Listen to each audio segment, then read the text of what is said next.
تو اسلام ہمیں آداب سکھاتا ہے، نسبتوں کا ادب سکھاتا ہے، اسلام ہمیں اکرام سکھاتا ہے، اسلام ہمیں کہتا ہے کہ استاد کی اولاد کا بھی ادب کرو، اسلام ہمیں کہتا ہے کہ اپنے محسن کے بچوں کا بھی ادب کرو۔ اسلام یہ بتاتا ہے۔ ہمارے ہاں خشکی ہوتی جا رہی ہے۔ بزرگوں نے لکھا ہے کہ 3 قسم کے لوگ کسی کے مرید نہیں ہوتے۔ ایک چودھری صاحب جو ہوتے ہیں وہ بھی کسی کے عقیدت مند ہو سکتے، ان کے اپنے بڑے مرید ہوتے ہیں۔ تو اسی طرح جو آدمی پڑھ لکھ جائے اس کا بھی کوئی پیر، کوئی مرشد، کیونکہ وہ خود سب سے زیادہ پڑھا لکھا ہے۔ اور تیسرا جو آدمی مالدار ہو، سیٹھ صاحب ہو، اس کا بھی کوئی رہنما، مقتدا، کیونکہ وہ کیسے جھکے گا کسی کے آگے، سلوٹ کیسے کرے گا۔ چند لوگ ایسے ہیں معاشرے میں جو دور ہو جاتے ہیں کیف سے، سرور سے، وہ نہیں سمجھتے کہ ادب آداب کس چیز کا نام ہے۔ لوگوں نے سمجھا اسلام میں خشک مذہب ہے۔ پڑھیے قرآن پاک کا 15واں سپارہ آخر سے 16واں شروع سے۔ حضرت خضر علیہ السلام گئے، ایک دیوار گر رہی تھی، اللہ کے رسول نے محنت کر کے جو کام مزدور کرتا ہے وہ کام پیغمبروں نے کیا۔ حضرت موسیٰ اور جناب خضر نے دیوار سیدھی کی، اور جس بستی کی دیوار سیدھی کر رہے ہیں انہوں نے پانی بھی نہیں پلایا، کھانا بھی نہیں پوچھا، لیکن حضرت سیدنا خضر علیہ السلام نے دیوار سیدھی کر دی، محنت کی، کوشش کی، پسینہ بھی آیا، تھکاوٹ بھی ہوئی۔ حضرت موسیٰ علیہ السلام فرمانے لگے خضر سمجھ نہیں آئی، یہ تو اتنے خشک لوگ ہیں، پانی تک نہیں پلایا، اور آپ نے اتنی محنت کر کے دیوار سیدھی کی، تو پڑھ لینا آپ قرآن پاک۔ حضرت جناب خضر علیہ السلام کہنے لگے کہ یہ اصل میں نا ان کے لیے نہیں کیا، یہ کسی نیک کی نسبت ہے، اس دیوار کے نیچے خزانہ ہے، دیوار گر جاتی، خزانہ ظاہر ہو جاتا، خزانہ یتیم بچوں کا ہے۔ اور یہ قرآن مجید نے فرمایا وَكَانَ أَبُوهُمَا صَالِحًا، اور فرمایا یہ اس لیے ان بچوں کا خزانہ بچایا ہے کہ ان کا باپ بڑا نیک آدمی تھا۔ قاضی ثناء اللہ صاحب پانی پتی تفسیر مظہری میں لکھتے ہیں کہ وہ ڈائریکٹ باپ نہیں تھا، دادا نہیں تھا، پردادا نہیں تھا، بلکہ 7ویں پشت میں جا کے ان کا باپ بنتا تھا۔ تو رب نے فرمایا ایک بندہ نیک ہو تو میں نیچے 7 پشتوں پہ فضل فرمایا کرتا ہوں۔ اگر ایک بندہ نیک ہو اور 7ویں نسل میں جو اس کی اولاد ہو، اس کے خزانے کی حفاظت کے لیے اللہ نبیوں کی ڈیوٹی لگاتا ہے، تو بتائیے پھر میرے نبی کی اولاد کی کیا شان ہوگی، پھر اہل بیت نبوت کا کیا مقام ہوگا، پھر رسول اللہ کے خاندان کا کیا مرتبہ ہوگا۔ ہم لوگ سمجھتے ہیں کہ بھئی مفت میں سلوٹ کیوں کریں جی، پیار کیا ہوتا ہے، ادب کیا ہوتا ہے۔ پہلی بات یہ ہے کہ ادب ادب ہی ہوتا ہے۔ اماں انگوٹھا چھاپ ہے، بالکل ان پڑھ ہے، ناظرہ قرآن مجید بھی نہیں پڑھنا آتا، بیگم صاحبہ نے ایم اے، بی ایڈ، اس کے بعد ایم فل میں داخلہ لیا ہوا ہے، ادب کس کا کرنا ہے، بیگم کا کہ اماں کا؟ اماں تو ان پڑھ ہے، بیوی پڑھی لکھی ہے، اسے تو ایم اے کیا ہوا ہے، بی ایڈ بھی کیا ہوا ہے، ایم فل کر رہی ہے، اماں کا کیوں ادب کرنا ہے؟ اس لیے کہ اماں کا ادب اللہ رسول نے بتایا ہے۔ اماں کا ادب ہو سکتا ہے بیوی بڑی اچھی قاریہ ہو، عمدہ قرآن پڑھتی ہو، حافظہ ہو، عالمہ ہو، اماں کو ناظرہ بھی نہ پڑھنا ہے، پر جنت پھر بھی ماں کے قدموں کے نیچے ہی ہے۔ یہ سمجھ لیں ادب والے کا ادب۔ امام راضی نے ایک بات لکھی ہے، وہ کہتے ہیں جو قاضی ہوتا ہے نا، قاضی، جج، اس کے آداب لکھے ہیں امام راضی۔ فرماتے ہیں اگر جج کے پاس مقدمہ آ جائے نا باپ اور بیٹے کا آپس میں جھگڑا ہے، اسے پتہ چل جائے کہ باپ سچا ہے بیٹا جھوٹا ہے، تو 100 دفعہ کہہ دے کہ باپ سچا ہے بیٹا جھوٹا ہے، باپ سچا ہے بیٹا جھوٹا ہے، باپ سچا ہے بیٹا جھوٹا ہے۔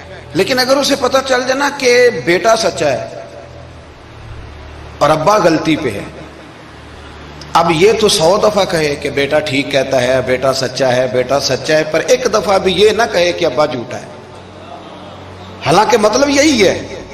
اگر بیٹا سچا ہے تو پھر خود بخود سمجھ آتی ہے کہ ابا جی غلطی پہ ہیں، لیکن ادب کا تقاضا یہ ہے کہ جج بھی یہ نہ کہے کہ باپ جھوٹا ہے، اگرچہ وہ غلطی پر ہے، یہ تو کہہ دے کہ بیٹا، اس لیے کہ ادب والے کا جو مقام ادب ہے وہاں ادب کیا جائے گا، جو مقام اکرام ہے وہاں اکرام، وہاں آپ خشک نہیں بنیں گے، جہاں جھکنا ہے وہاں بہرحال جھکنا ہے، جہاں سلوٹ کرنی ہے بہرحال وہاں سلوٹ کرنی ہے، جن کا ہمارے اوپر ادب لازم ہے ہم نے ان کا ادب. امام اعظم ابو حنیفہ رحمۃ اللہ علیہ ایک جنگل میں ایک باغ میں بیٹھے تھے، شاگرد ساتھ تھے، امام ابو یوسف تھے اور بھی آپ کے شاگرد تھے، تو کچھ لکھ رہے تھے. علماء جب کتابیں لکھتے ہیں تو 20 کتابیں انہوں نے کھول کے نشانیاں رکھ کے دائیں بائیں رکھی ہوتی ہیں، مختلف قسم کے نوٹس ہوتے ہیں، بڑا کچھ بکھرا ہوا تھا. شاگرد تھے، باغ کے ایک کونے میں بچے کھیل رہے تھے. وہ بچوں میں سے ایک بچے کی گیند آ گئی باغ میں، بچہ گیند لینے آیا تو امام صاحب اٹھ کے کھڑے ہو گئے، تو کاغذ شاغذ سارے بکھر گئے. بچہ گیند لے کے چلا گیا، شاگرد چوپ رہے. چلو دوبارہ سے کتابیں سمیٹی، ڈھونڈا سارا کچھ، پھر سے کام شروع ہوا. چند منٹ گزرے تو بچہ پھر آ گیا گیند لینے. امام صاحب پھر اٹھے، پھر سارا کچھ بکھر گیا. شاگردوں نے برداشت کیا. سارے شاگردوں میں برداشت بھی نہیں ہوتی، شاگردوں کی بھی موج ہوتی ہے. شاگردوں مریدوں کا بھی اپنا اپنا وقت ہوتا ہے خدمت کرنے کا، اپنا اپنا سٹائل ہوتا ہے ادب کرنے کا. دور بڑا منفرد آ گیا.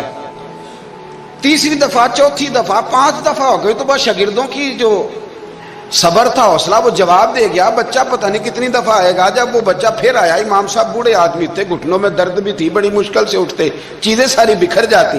وہ بچہ جب 7ویں دفعہ تو امام صاحب پھر اٹھے، تکلیف سے اٹھے.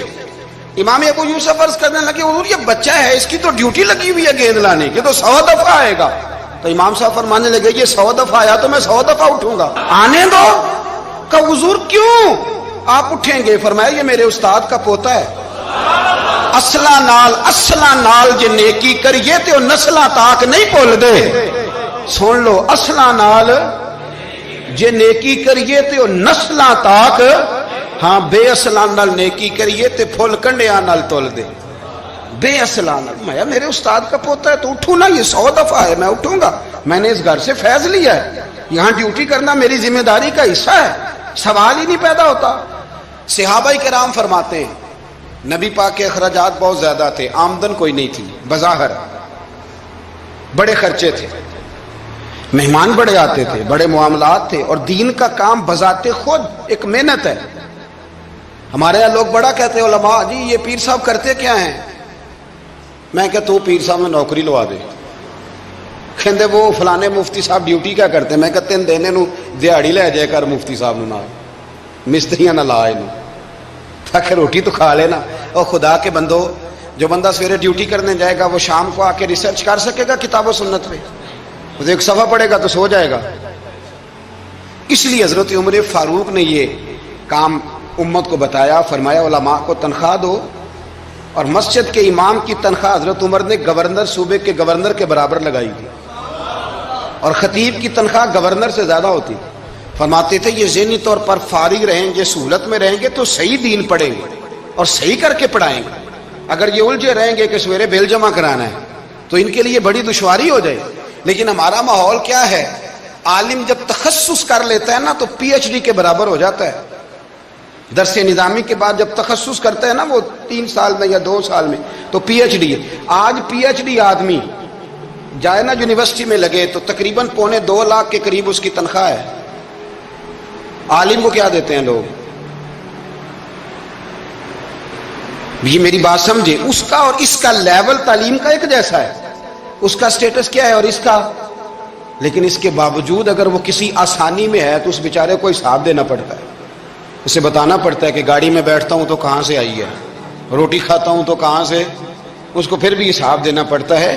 اس کا نقصان یہ ہوتا ہے پھر لوگ دین میں آنا چھوڑتے ہیں. ہمارے یہاں گجرانوالہ میں ایک عالم تھے، وہ 9 بھائی عالم تھے. اب ان کے بچوں میں سے کوئی بھی نہیں بنا. کوئی بچہ کوریا میں کمائی کر رہا ہے، کوئی افریقہ میں کمائی کر رہا ہے. وہ کہتے ہیں جو شراب کا ہوا ہے ہمارا بھی تو وہی ہونا نا. کل بچے نکل گئے، انہوں نے کہا جا کے محنت کرتے ہیں. نے کیا کمایا؟ نبی کریم صلی اللہ تعالی علیہ حضور کے صحابہ ادراک والے لوگ تھے، بصیرت والے.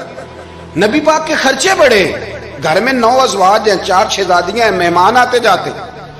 انہوں نے ایک پروگرام بنایا کہ ہر مہینے ہم اتنے پیسے جمع کریں گے، اور یہ جہاد کے لیے نہیں دیں گے، یہ مسجد کے لیے نہیں دیں گے، یہ صحابہ صفا کے لیے نہیں، یہ خالصتاً سرکار کی بارگاہ میں پیش کریں گے. یا رسول اللہ یہ رکھ لیں اور جہاں آپ کا دل کرے آپ اپنی ذات پر، مہمانوں پر، گھر پہ خرچ کریں. اچھا جی جمع تو کر لیے ہیں، تو اب حضور کو پیش کون کرے گا؟ ڈیوٹی لگی حضرت عباس کی. کہ محبوب کے چچا ہیں، یہ پیش کریں گے۔ حضرت عباس وہ پیسے لے کے دروازہ رسول پہ پہنچے، سیانے بندے تھے تو لفظ بڑے سمجھداری کے ساتھ تلاش کیے، عرض کی یا رسول اللہ صلی اللہ علیہ وسلم، آپ کے دن بھی ہمارے لیے ہیں، راتیں بھی ہمارے لیے، آپ دن کو ہمیں تبلیغ کرتے ہیں اور رات کو رو رو کے ہماری بخشش کی دعائیں کرتے ہیں، حضور آپ کی 24 گھنٹوں پہ ہمارا ہی حق ہے، ہمارے لیے وقف کر دیا آپ نے۔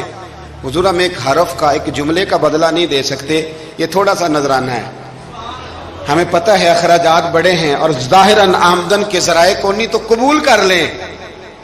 حضور کو جواب دینے ہی لگے تھے کہ اللہ پاک نے قرآن پاک نازل کر دیا، سورہ شورى کی آیت نمبر 23، فرمایا محبوب قل لا اسألکم علیہ اجرا، محبوب ان سے فرما دو کہ اس تبلیغ دین پر گویا طائف میں پتھر کھانے سے لے کر احد میں دانت شہید کرانے تک، لا اسألکم علیہ اجرا، میں تم سے کسی اجر کا سوال نہیں کرتا، الا المودۃ فی القربى، ہاں اگر کچھ کرنا ہے تو میرے اہل بیت سے پیار کرتے رہنا، میرے اہل بیت سے۔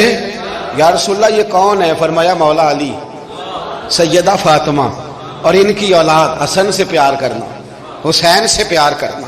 میرے رسول پاک نے فرمایا فاطمہ تو بدعت منی، لوگوں فاطمہ کو میرے وجود سے الگ نہ سمجھنا، یہ میرے جگر کا ٹکڑا ہے۔ اور حضور فرمانے لگے جس نے فاطمہ کو راضی کیا اس نے محمد عربی کو راضی کر لیا۔